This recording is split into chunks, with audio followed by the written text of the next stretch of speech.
요한복음 4장 3절 유대를 떠나서 다시 갈릴리로 가실새 사마리아를 통과해야 하겠는지라.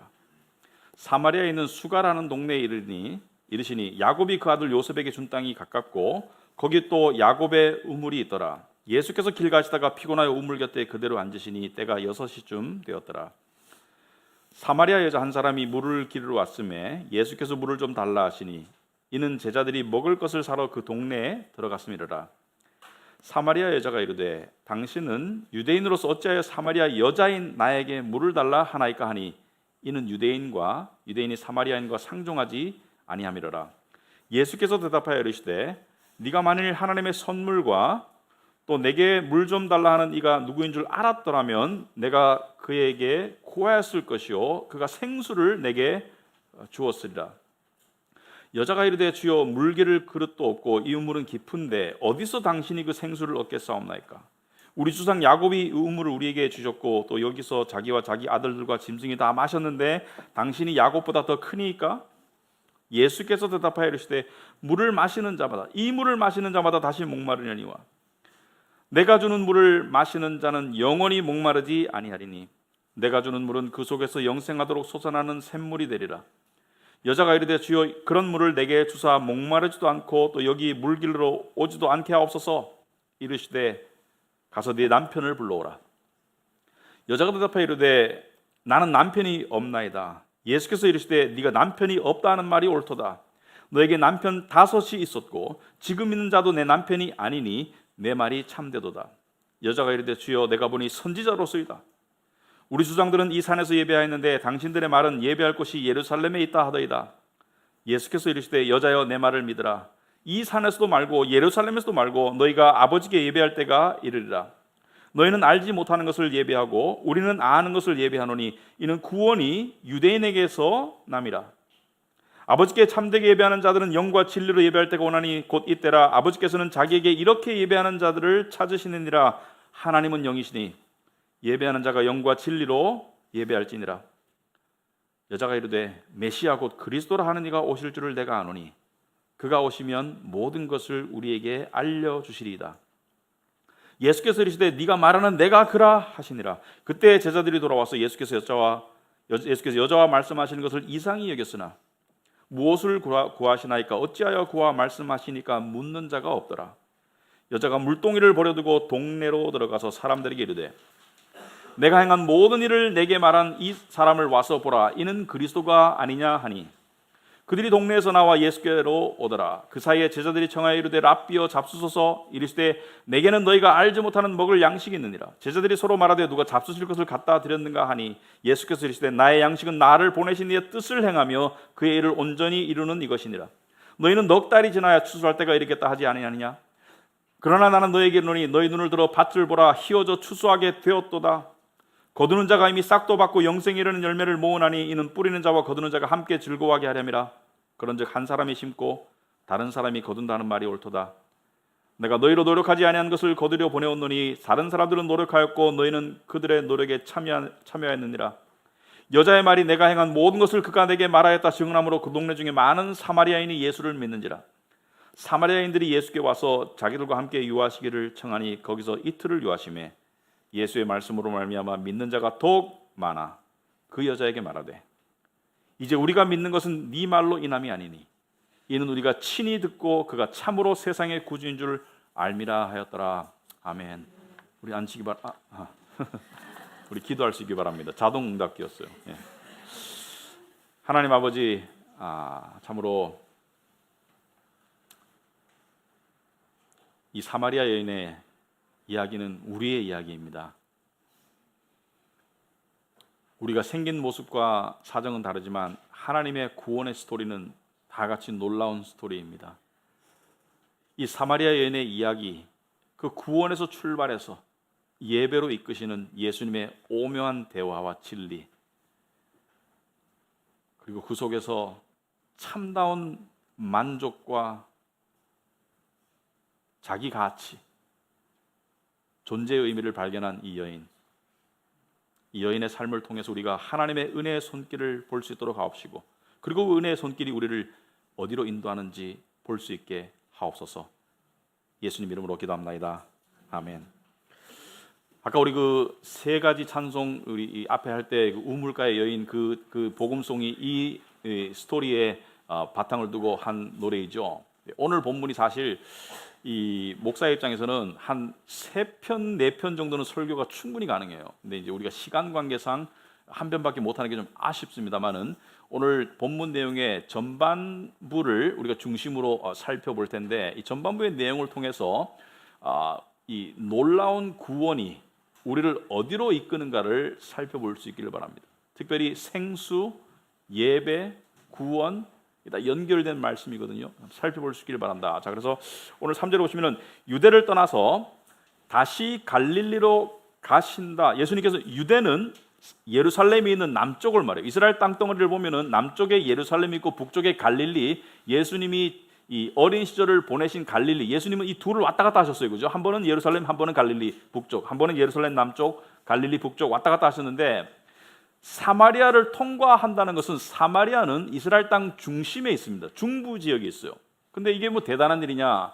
여러분 사마리아라는 말 들어봤죠? 사마리아인 들어봤죠? 오늘 여인을 우물가의 여인 또는 사마리아 여인이라고 그러죠. 사마리아 또 선한 사마리아인 사마리아에 대한 유래를 알아야지 오늘 이해를 할 수가 있어요. 사마리아는 어떤 땅이냐면은 이스라엘 중간에 있는 땅인데 이 지역 출신을 사마리아인이라고 부르고 이스라엘 사람들은 사마리아인을 열등하게 여기고 사람 취급을 안 했어요. 왜 그런가 하면은 이스라엘은 솔로몬 왕이 죽고 난 다음에 구약 시대에 둘로 나눠집니다. 우리가 남북으로 나눠지듯이 북쪽 이스라엘과 남쪽 유다로 나눠집니다.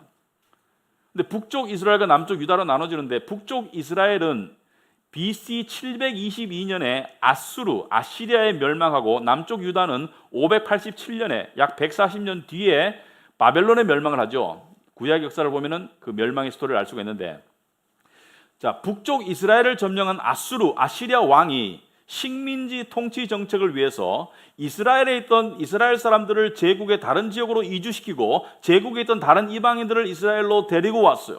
왜냐하면 민족이 똘똘 뭉쳐 있으면 반역을 할 수가 있으니까 이 민족 분산 정책을 폈고, 그래도 동시에 다른 민족과 다른 민족들이 섞이는 민족 혼합 정책을 펴서 이 민족성을 말살시키려고 했는데, 이 이주해온 이방인들과 남아있던 이스라엘의 찌끄러기들, 그러니까 제가 왜 이런 말 쓰느냐면은 무시해서가 아니고 그 당시 문화를 표현한 거예요.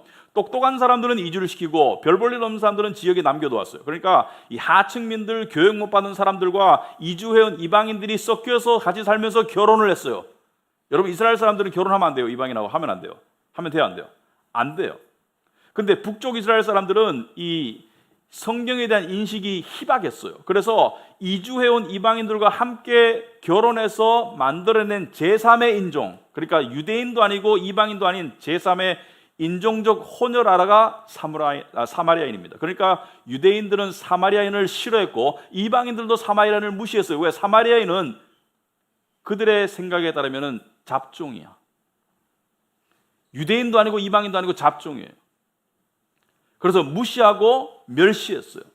그래서 경건한 유대인들은 사마리아인과 상종을 하지 않았어요. 무슨 말이냐면 같이 밥을 먹지도 않고 대화를 안 했어요. 심지어 남쪽에서 북쪽을 갈 때, 북쪽에서 남쪽을 갈 때 사마리아를 지나가야 되는데 경건한 유대인들은 사마리아인과 이 접촉하는 것을 불결하게 여겼기 때문에 동쪽에 있는 요단강을 거슬러서 이렇게 돌아서 갔어요. 시간이 더 걸리더라도. 그런 시대를 이해를 해야 됩니다. 그런 사마리아인이에요.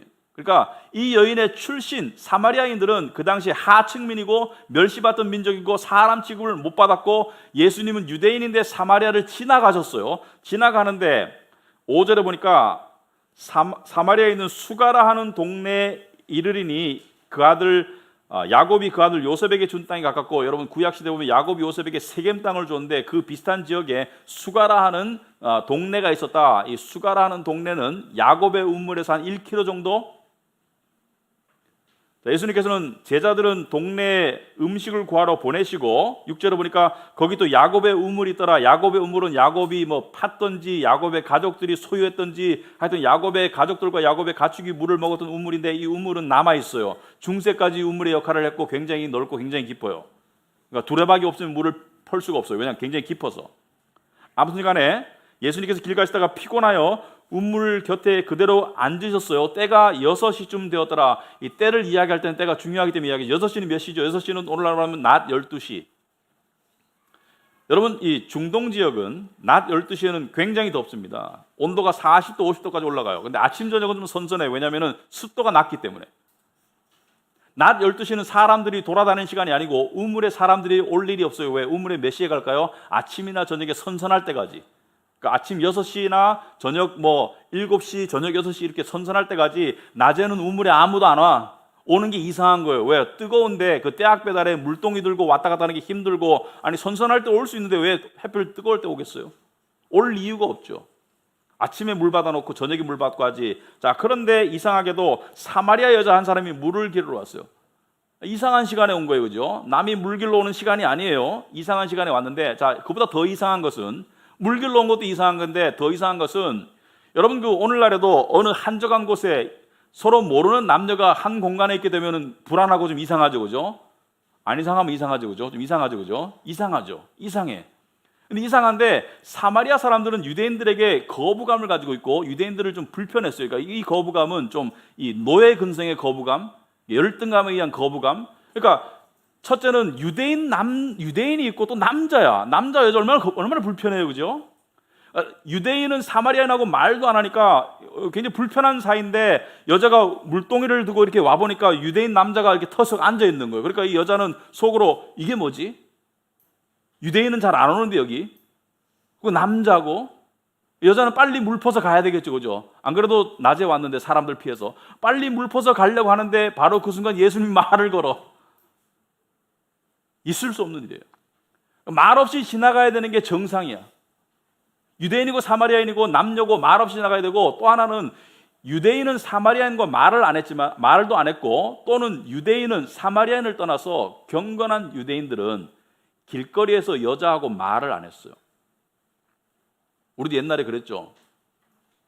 경건한 유대인들은 길거리에서 여자하고 말을 안 했고 심지어 자기 와이프하고도 이야기를 안 했어요. 그래서 랍비의 가르침에 의하면 이런 말이 있습니다. 랍비의 가르침이 적혀있는데 이렇게, 남자는 절대로 길에서 여자와 인사를 하거나 대화를 나눠서는 안 되며 심지어 자기 아내라고 할지라도 길에서는 대화를 하지 말 것이며 다른 사람의 아내에게도 인사조차 건네서는 안 된다, 이렇게 말하고 있어요. 랍비의 가르침에. 그러니까 길 가다가 와이프가 저기 있어. 그럼 모른 척 지나가야 돼. 이게 유대인의 남자의 예법인데 사마리아인이고 여자인데 예수님이 말을 걸어요. 문화를 뛰어넘어서. 여자 화들짝 놀랐을 거예요. 근데 예수님이 뭐라고 말을 걸었냐면은 물 좀 달라고. 물을 좀 달라. 여러분, 자존심이 강한 사람은 열등한 사람한테 부탁 안 합니다. 나중에 보면 알지만은 이 여자는 동네 사람들이 다 무시하는 여자이기 때문에 동네 사람한테 부탁 받아본 적이 없어요. 사람들이 말할 때는 항상 멸시하는 말, 아이고 저 여자, 저 부도덕한 여자, 저 사마리아 여자, 이렇게 말을 했겠지. 물 좀 달라고 누가 예수님이 부탁하는 것은 순간적으로 여자가 깜짝 놀랐겠지만은 곰곰이 생각하면은 존중받는 느낌이 들었을 것이다. 나한테, 모두가 멸시하고 무시하는 나한테 물을 달라고? 근데 이 여자 깜짝 놀랐기 때문에 여자가 예수를 가르치죠, 그죠? 예수를 문화적으로 당신 지금 전혀 엉뚱한 행동을 하고 있는 거라고 가르칩니다. 9절에 보니까 사마리아 여자가 이르되 당신은 유대인으로서 어찌하여 사마리아 여자인 나에게 물을 달라 하나이까? 이는 유대인이 사마리아인과 상종하지 아니함이로라. 무슨 말이냐면은 당신은 말하면 안 돼요. 나한테 말 걸면 안 돼요. 당신은 유대인이고 남자고 나는 사마리아인이고 여자니까 당신이 나한테 말하면 안 돼요. 말하면 안 된다는 거 아시잖아요. 왜 말하세요?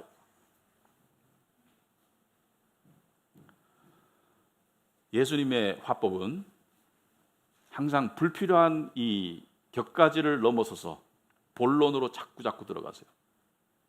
니고데모가 찾아와가지고 당신은 훌륭한 선생님입니다 말하니까 뭐라 해요? 거듭나라. 너도 거듭나라. 훌륭한 선생이고 나발이고 필요 없고 거듭나라.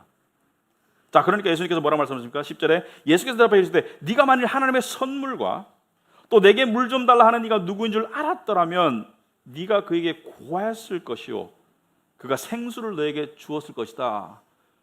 여러분, 처음 딱 들었을 때 여자가 이해할 수 있을까요? 여자 이해 도저히 못합니다. 이해 못해요. 지금 무슨 말 하는지를 이해를 못해요. 예수님이 하실 말씀은 진실이죠. 내가 지금 누군지, 너에게 말하는 내가 누군지를 네가 알았더라면은, 내가 하나님의 아들이라는 것을 알았더라면은 네가 나한테 구했을 것이고 나는 너에게 생수를 주었을 것이다. 이 말은 여러 가지가 함축되는데 두 가지 크게, 예수님은 이 여자가 무엇이 필요한지를 아시는 분이고 더 나아가서 줄 수 있는 분이다. 그리고 이 여자가 필요한 것은 생수예요. 삼다수가 아니고 생수. 좀 이따 얘기할게요. 자, 이렇게 말하니까 이 여자가 뭐라고 대답합니까? 아니, 당신은 물 기를 수 있는 뭐 바가지도 없는데 이 깊은 우물에서 나 어떻게 생수를 길러줄 수 있냐? 예수님 뭐라 그러세요? 예수님이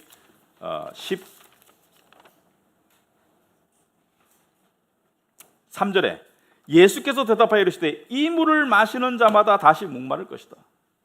이 물을 마시면 너 목마르지, 계속 길러 와야 되지. 매일 여기 오잖아, 목마르니까. 그렇지만 내가 주는 물은 마시면은 목마르지 않아, 영원토록. 그러니까 여자 뭐라 그래요? 그럼 그 물 주세요. 그래서 다시 여기 올 필요 없이 그 물을 주세요. 내가 매일 힘들어 죽겠는데, 물 길러 오기 힘들어 죽겠는데 그 물을 나에게 주세요. 여기서 우리가 하나 생각해 봐야 되겠습니다. 예수님이 요한복음에서 지금까지 몇 명의 사람과 1대1로 이런 대화를 나눴나요? 여러분이 기억한데 2명인 걸로 저는 알고 있습니다. 3장의 니고데모, 4장의 이 여인. 니고데모와 이 여인은 완전히 달라요. 겉으로 보기에는 완전히 하늘과 땅이야. 니고데모는 유대인입니다. 남자고, 이 여인은 사마리아 사람이고 하층민이고 여자예요. 니고데모는 교육을 아주 많이 받았어요. 그리고 사람들의 존경의 대상입니다. 사람들이 니고데모는 산헤드린의 멤버잖아요. 우리나라로 말하면 국회의원이에요. 이 여자는 교육을 못 받았어요. 왜냐하면 과거 시대에 부잣집 여자가 아니면 거의 교육 못 받았습니다. 교육도 못 받고 사마리아인이고 여자고 멸시받던 여자고 존중은커녕 항상 사람들이 무시하던 여자. 니고데모는 스스로 찾아왔어. 밤에 예수를 스스로 찾아와서 여자는 어쩔 수 없이 예수님과 만나게 되었어요. 우물가에서. 예정이 없이. 달라도 너무 달라요. 그런데 공통점이 두 가지입니다. 둘 다 영적으로 무지해요. 영적으로는 세상적으로 교육 받았으나 못 받았으나 똑같아. 영적으로는 둘 다 무지해요. 하나님의 손길이 역사하기 전에는 둘 다 무지해요. 니고데모는 뭐라 했습니까? 내가 두 번째 어머니 뱃속에 들어갔다 나올까요? 거듭나라고 하니까. 두 번째 어머니 뱃속에 들어가. 여자는 뭐라 합니까? 그러면 그 물을 주세요. 내가 물 길러 안 오게. 둘 다 세상적인 관점에서, 육체적인 관점에서 이해를 한 것이죠. 하지만 예수님은 둘 다를 사랑하셨어요. 다른 방법으로. 여러분, 예수님의 사랑은 구원으로 나타납니다. 천국 가는 구원으로. 하지만 사람마다 구원의 언어가 달라요. 니고데모의 초미의 관심사는 뭐예요? 니고데모의 초미의 관심사는 천국 가는 겁니다. 내가 율법학자고 내가 이렇게 열심히 종교생활을 하고 있는데 천국 갈 수 있을까? 천국이 니고데모의 구원의 언어예요. 이 여인에게 구원의 언어는 뭘까? 이 여인에게 구원의 언어는 뭘까?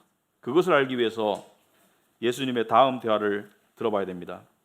여자가 이르되 그런 물을 내게 주사 목마르지도 않고 여기 물 길러 오지도 않게 하옵소서라고 세상적으로 이야기하니까 예수님께서 더 깊숙이 들어가시죠. 가서 남편 데려와라. 아니, 왜 갑자기 남편 데려와라? 여자가 움찔하죠. 남편 없어요. 나 남편 없어요. 사실은 반쯤 사실이기도 해요. 지금 법적인 남편은 없어. 예수님께서 그러시죠. 네 말이 맞다. 너 남편 없어. 왜냐하면 너 지금까지 5번 이혼했고 5번 남자랑 살았고 지금 남자도 지금 살고 있는 남자는 네 남편이 아니지. 여자가 숨기고 싶은 치부를 예수님께서 적나라하게 드러내십니다. 이 지금 동거하고 있는 남자가 5번째인지 6번째인지는 분명치 않지만 여자는 최소한 4번 내지 5번 이혼했어요. 여러분, 오늘날 여러분 동네에 5번 이혼한 여자 봤어요? 2-3번 이혼한 사람은 혹가돼 있을 수 있지만 5번 이혼한 사람 봤어요? 이 당시에 5번 이혼하면 어떻게 되겠어요? 랍비의 법의 규율에 따르면은 3번이 맥시멈이다. 그렇다고 3번 이혼하시는 게 아니고 3번이 맥시멈이라고 이야기할 시대 5번 이혼하고 지금 동거하고 있어. 여러분, 동거가 오늘날에는 뭐 세상 사람들이 동거한다고 하지만은 우리 한 몇십 년 전만 하더라도 동거하는 것은 입 밖에 낼 수 없어요. 이 당시에는 동거는 돌 맞아 죽어요. 유대율법에 따른 돌 맞아 죽어요. 아무튼 간에 네 말이 맞아. 너 지금 5번째 남자랑 살고 있지. 5번 이혼했지. 여자가 자기가 감추고 싶은 그 속에 있는 비밀을 처음 만난 유대인 남자가 다 알고 있다? 심상치가 않아요. 여자가 이렇게 말합니다. 당신 선지자 아니냐? 당신 선지자 아닙니까?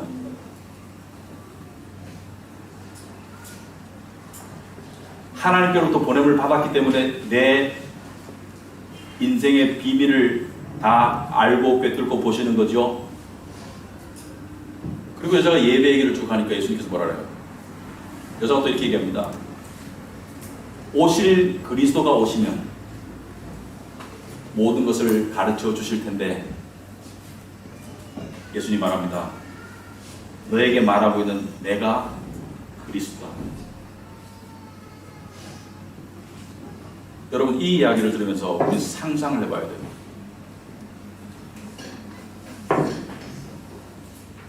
이 여자의 구원의 언어는 무엇이었을까? 니고데모의 구원의 언어는 천국입니다. 물론 모든 구원은 천국이에요. 근데 이 여자의 구원의 언어는 무엇이었을까? 이 여자의 삶의 영혼의 가장 깊은 갈증과 갈망은 무엇이었을까? 가장 깊은 상처는 무엇이었을까? 여러분, 옛날에 여자들이 이혼하지 않았습니다.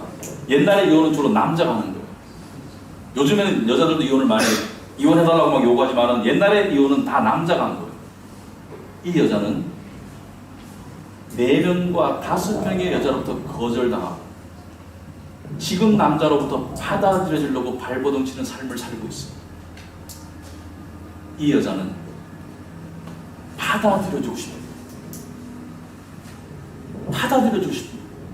근데 아무도 자기를 받아줄 수가 없어. 왜? 자기는 사회적 소외자고, 사마리아인이고, 도덕적 실패자야. 이혼 경력이 5번이나 돼. 사회적 소외자고, 도덕적 실패자고, 그 당시에 따르면 여성이고, 아무도 자기를 받아줄 수가 없어. 근데 자기의 속속들이를 다 아시면서 이 예수님께서 내가 생수를 줄게,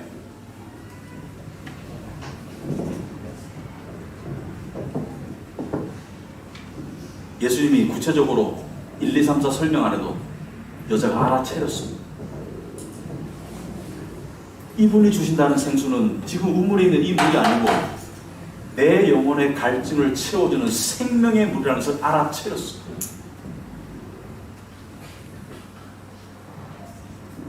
여자는 자기의 상처를 드러내고 싶지 않았습니다. 왜? 상처가 드러나면 사람들이 자꾸 더 찌르고 더 아프게 하니까. 하지만 예수님께서는 그 상처에 칼을 깊숙이 집어넣으셨어요. 왜? 더 아프게 하려고 하는 게 아니라 고쳐주는 거예요. 여러분, 구원을 여러 가지 설명할 수 있다마는 저는 이 이야기를 들을 때마다 참 감동스러운 것은 하나님이 나를 다 아시면서도 받아주셨다라는 사실입니다. 여러분, 어느 누가 여러분의 삶의 속속들이 모든 역사와 모든 실패와 모든 죄와 모든 수치를 다 알면서 여러분을 받아주십니다. 제가 지금도 우리 부모님한테 창피한 얘기가 있어요. 우리 아버님 이 설교 들으시는 분 가끔. 옛날에 대학생 때 예수 안 믿을 때 술 먹다가 술값이 모자라가지고 가게집 유리창 깼다고 거짓말해서 돈 받아가지고 술값 낸 적이 있어요. 아버지 죄송해요. 그러나 저는 빙산의 일각이에요. 여러분을 속속들이 알면서 여러분을 있는 그대로 받아준다? 물론 집안에 살게 하겠지. 그런 존재 세상에 없습니다. 그래서 우리는 가면을 쓰고 살아요. 체면, 옷, 사회적인 지위, 매너, 공손한 말, 우리는 가면을 쓰고 살고 있어요. 우리 정나라의 모습 그대로 받아들일 사람 아무도 없어요. 하지만 하나님은 우리를 있는 그대로 보시고 우리를 있는 그대로 받아주시는 분이에요. 그게 하나님의 은혜예요. 내 모습 그대로 갈 수 있는 게 하나님이에요. 여러분, 이것을 알 때, 이것을 정말로 깨닫는 영혼은 생수의 강이 흘러넘칩니다. 그 안에서. 왜? 성령께서 우리 안에서 너는 내 자식이야. 너는 네가 더러운 거 내가 다 씻었어. 너는 받아들일 수 없는 존재라는 거 다 알아. 하지만 너의 더러운 것을 내가 다 씻고 예수의 보혈을 들고 다 씻고 내가 너를 받아들였어. 여자가 물동이를 딱 놓고 동네로 뛰어가요. 내가 그리스도를 만나. 나에 대해서 다 알고 계시더라. 그런데 나에 대해서 다 알고 계시면서 나를 벌하시지도 않고 나를 정죄하시지도 않고 나에게 생수를 주신대.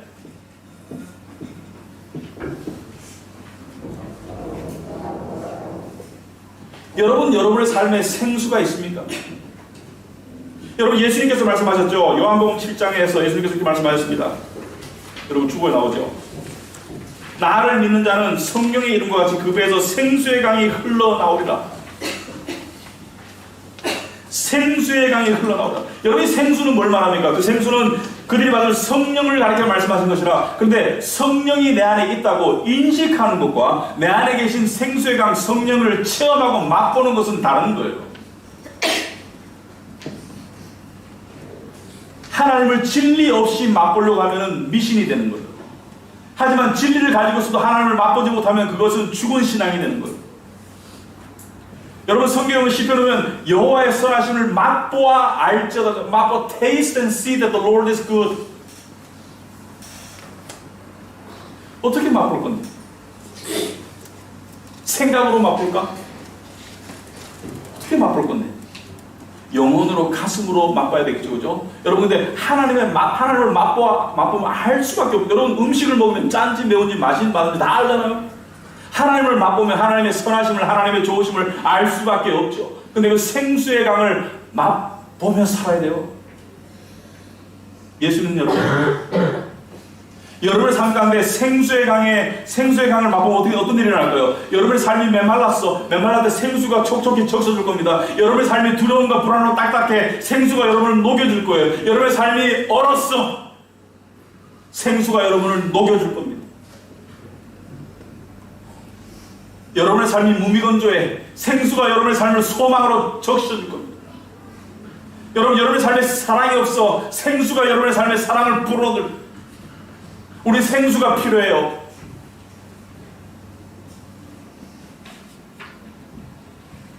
그렇다면 우리 그리스도인의 삶에서 생수를 맛볼 수 있는 가장 확실하고 일반적이고 좋은 기회가 어떤 기회인가? 오늘 본문에 보시면 예수님은 처음 만난 여자한테, 아직 하나님의 구원을 받지 못한 여자한테 두 가지를 주십니다. 구원을 주시고 두 번째 뭐예요? 예배를 가르쳐주셨어요. 예배를. 아주 중요한 의미가 있습니다. 오늘 말씀해 보시면은 전반부의 나머지 대화는 예배에 관한 대화입니다. 20절에 여자가 먼저 말하죠. 우리 조상들은 이 산에서 예배하였는데, 이 산, 사마리아인들이 예배하던 에발산 산에서 예배하였는데 당신들이 받은 예배할 곳이 예루살렘에 있다 하더이다. 당신들은 그러니까 이스라엘 사람들은 예루살렘에 예배하면서 저건 예배가 안 돼. 저건 가짜 예배 처소야. 예루살렘이 진짜 예배 처소야. 이렇게 지금 싸우고 있는데 예수께서 이르시되 여자가 내 말을 믿어라. 에발산이고 예루살렘이고 다 소용없다. 하나님께서는 신령과 진정으로 영과 진리로 예배하는 자들을 찾으시고 영과 진리로 예배할 날이 오고 네가 그 예배자가 될 거야. 여러분, 영과 진리로 예배한다는 게 뭐죠? 진리는 말씀의 진리입니다. 생수의 강을 체험하는 예배는 먼저 진리가 있어야 돼요. 율법주의 기복신앙의 그런 예배가 아니라 진리의 예배가 되어야 되고, 두 번째 영이 있어야 된다. 영은 성령 하나님의 임재하심이 이 자리에 있어야 돼요. 우리 솔직해집시다. 하나님의 임재하심이 희박하기 때문에 그 안에 생수의 강이 넘치는 그 체험이 부족한 거예요. 개인적으로 교회적으로 하나님의 임재하심이 부족하기 때문에 생수의 강이 흘러넘침의 체험이 부족한 거예요. 하지만 하나님의 임재가 있는 예배는 달라. 우리 금요기도 나오시는 분들은 알 겁니다. 매주 제가 무엇을 부탁하나요? 기도 제목 가운데 꼭 빼먹지 않는 게 있죠. 하나님의 임재가 예배 가운데 함께 해주시기를 기도합시다라고 부탁하고 있어요. 여러분, 하나님의 임재가 여러분의 삶에 함께 하기를 바랍니다. 하나님의 임재가 이 예배 가운데 함께 있기를 바랍니다. 하나님의 임재가 있어서 하나님의 임재를 맛보기 때문에 하나님의 임재를 더욱더 사모하는 그런 신앙의 삶이 되시길 바랍니다. 여러분, 우리가 그것을 갈망해야 됩니다. 존 스타트 목사님 아시는 분들은 아시죠? 그분의 책이 많이 번역됐죠. 영국의 목사님인데 2011년에 돌아가셨어요. 이분이 독신으로 80세 정도 사시다가 돌아가셨는데, 이분이 돌아가시기 전에 이 한 인터뷰가 유튜브에 나와 있어요. 근데 이 인터뷰하는 사람이 물었습니다. 당신은 언제 가장 살아있음을 느꼈나? When do you feel most alive? 당신 언제 살아있음을 느끼나? 존 스타트 목사님께 말했습니다. 내가 나를 초월하고 나를 넘어서서 궁극적인 현실로 들어갈 때는 바로 공적 예배였다. 주일 예배를 받다. 다른 성도들과 함께 예배를 드리면서 나는 천국의 현실을 맛볼 수가 있었다라고 해요. 여러분, 우리 교회는 그것을 사모해야 합니다. 우리 살아나야 합니다. 우리 생수를 마셔야 돼요. 하나님이 생수를 베풀지 않는 것은 아니라고 봅니다. 제가 객관성을 유지해가면서 우리 교회를 봤을 때 하나님의 임재가 이 예배 가운데 있어요. 예배를 통해서 우리가 살아나는 부분들이 있습니다만은 그것으로 만족하지 말아야 돼요. 우리가 더 입을 더 크게 벌리고 더 큰 것을 하나님께로부터 말해야 돼요. 하나님, 이 안에 하나님의 임재를 풍성하게 하옵소서. 그래서 우리의 삶이 살아나고 우리의 문제가 해결되고 우리가 고침받도록 하옵소서라는 기도가 있어야 됩니다. 우리 그런 예배로 나아갈 수 있기 바랍니다. 우리 카비넌트 식구들이 그런 예배로 나아가는 우리가 열정이 없다, 뭐가 부족하다, 믿음이 부족하다, 다 생수의 강을 받아야 돼요. 우리 두 번 살 거 아니잖아요. 이 교회가 여러분의 교회라고 생각하면 우리 여기에 뼈를 묻고 하나님의 임재를 갈망하는 저와 여러분이 되길 바랍니다. 우리가 하나님의 임재를 갈망하는 예배로 나아갈 때 우리는 진정한 예배자로 바뀌어질 갈 것이며, 말하자면 예배를 중심에 두고 살아가는 삶, 예배를 가장 갈망하는 삶으로 그 신앙의 고귀한 모습을 닮아갈 것이며, 두 번째, 우리는 놀라운 전도자가 될 것입니다. 무슨 말이냐? 여러분, 기독교인은 전도에 대한 막연한 부담을 대부분 사람들이 가지고 있어요. 그죠? 전도해야 되겠다는 생각 가지고 있죠. 전도해야 되고, 전도해야 되는 의무감, 전도해야 되는 어떤 그런 소망이 있을 거예요. 그죠? 근데 역사적으로 봤을 때, 특히 오늘날 전도가 가장 효과적으로 되는 장소는 바로 예배입니다. 길거리에서 아무리 사람 데리고 와도 예배에 하나님의 임재가 없으면 전도 안 돼요. 교회 출석을 할 수 있어요. 하지만 예배에 나온 영혼이 하나님의 임재 속에서 드려지는 예배를 보면서 이게 뭐지? 이게 뭐지? 세상에서 체험하지 못하는 이상한 것을 체험하면서 그들은 하나님께로 부름을 받는 거예요. 그러므로 예배는 전도의 가장 중요한 통로입니다. 그래서 우리 카비넌트 교회 예배에 하나님의 임재하심이 있도록 우리 계속 줄기차게 매달릴 수 있기 바랍니다. 거기 우리의 승패가 달려 있습니다. 이 안에 정말 하나님을 신령과 진정으로 예배하고자 하는 영혼들이 꽉 차서 생수의 강이 흘러넘칠 때 정말 이 시대에 볼 수 없는 교회가 될 수 있을 거예요. 그런 교회가 되면 하나님께 영광 드려진다고 생각합니다. 와서 봐. 하나님의 임재가 있으니까 사람들이 이렇게 달라진다. 와서 봐라. 메마른 영혼들이 살아나고, 죽어있던 영혼들이 살아나고, 잠자던 영혼들이 깨어나고, 그리고 믿지 않는 영혼들이 믿게 되는 그러한 놀라운 역사가 우리 교회에 있을 수 있습니다. 왜? 하나님의 약속이기 때문에. 우리 그것을 바라야 되겠습니다. 그것을 바라는 우리 교회가 될 수 있기 바랍니다. 아시겠죠? 네, 기도하겠습니다.